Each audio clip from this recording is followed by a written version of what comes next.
কেমন আছেন সবাই? বন্ধুরা, আজকের গল্প টুনির ভূত।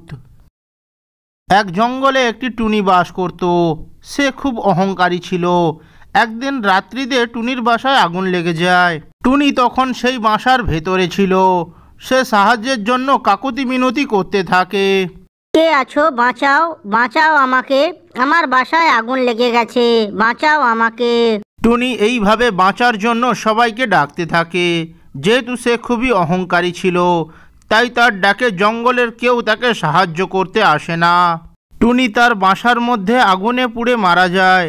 যেহেতু তাকে কেউ সাহায্য করতে আসেনি, তাই টুনি ভূত হয়ে রাগের কারণে জঙ্গলের সমস্ত পশু পাখিদের ভয় দেখাতে লাগলো। কেউ ওই জায়গা দিয়ে গেলে টুনির ভূত ওকে পাথর ছুঁড়ে মারত, গাছ থেকে ফল পেড়ে মারত। দিনের বেলায় জঙ্গলের পশু পাখিরা ওই জায়গা দিয়ে গেলেও রাত্রিতে ওই জায়গায় যাওয়া কারোর সাহস হতো না। যদি জঙ্গলের কোনো পশু পাখি কোনো কারণবশত রাত্রিতে ওই জায়গা দিয়ে যেত, তাহলে সে আর বেঁচে ফিরত না। টুনির ভূত ওকে মেরে ফেলতো। একদিন জঙ্গলের সমস্ত পশু পাখিরা মিলে নিজেদের মধ্যে আলোচনা করলো। আচ্ছা, আমরা যদি পাশের জঙ্গল থেকে ঈগল তান্ত্রিককে এখানে নিয়ে আসি, ও নিশ্চয়ই টুনির ভূতকে বন্দি করতে পারবে। যেমন ভাবনা তেমন কাজ। ওদের মধ্যে থেকে মুনি পাশের জঙ্গলের উদ্দেশ্যে রওনা দিল ঈগল তান্ত্রিককে নিয়ে আসার জন্য। বেশ কিছুক্ষণ পর মুনি ঈগল তান্ত্রিকের কাছে পৌঁছে গেল। ও ঈগল তান্ত্রিককে সমস্ত ঘটনা খুলে বলল। মুনির কথা শুনে ঈগল তান্ত্রিক ওদের জঙ্গলে আসতে রাজি হলো ও তারা দুজন মিলে জঙ্গলের উদ্দেশ্যে উড়তে শুরু করলো। বেশ কিছুক্ষণ পর ওরা দুজনে জঙ্গলে পৌঁছে গেল। জঙ্গলে পৌঁছে ঈগল তান্ত্রিক যজ্ঞ শুরু করলো ও টুনির ভূতকে ডাকতে লাগলো। আয়, কে আছিস? আমার কাছে আয়, এসে আমার সঙ্গে কথা বল। এইভাবেই ঈগল তান্ত্রিক টুনির ভূতকে ডাকতে লাগলো।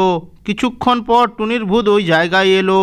ওকে দেখে ঈগল তান্ত্রিক ওকে জিজ্ঞেস করলো, কে তুই? কথা বল আমার সঙ্গে। তুই জঙ্গলের সমস্ত পশু পাখিদের কেন ভয় দেখাস? কথা বল।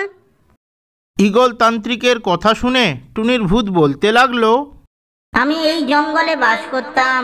একদিন আমার বাসায় আগুন লেগে যায়। আমি সাহায্যের জন্য জঙ্গলের সমস্ত পশু পাখিকে ডাকতে থাকি, কিন্তু কেউ আমাকে সাহায্য করতে আসে না। আমি বাসার মধ্যে আগুনে পুড়ে মারা যাই। তাই আমি রাগের কারণে ওদের সবাইকে ভয় দেখাই। তোর নিজের ভুলের কারণে তোকে মরতে হয়েছে, কারণ তুই খুব অহংকারী ছিলি।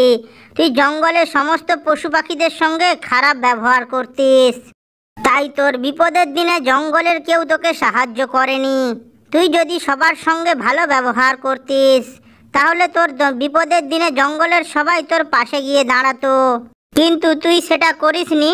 তোর নিজের অহংকারের কারণে তোকে মরতে হয়েছে ওই দিন। এই কথা শোনার পর টুনির ভূত তার নিজের ভুল বুঝতে পারে ও সে তান্ত্রিককে বলতে থাকে, আমার ভুল হয়েছে, তোমরা পারলে আমাকে ক্ষমা করে দিও। আমি আর কোনোদিন তোমাদের কাউকে ভয় দেখাবো না।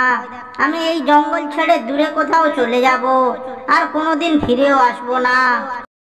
এই কথা শোনার পর ঈগল তান্ত্রিক টুনিকে বলতে লাগলো, যা, চলে যা, চলে যা এখান থেকে।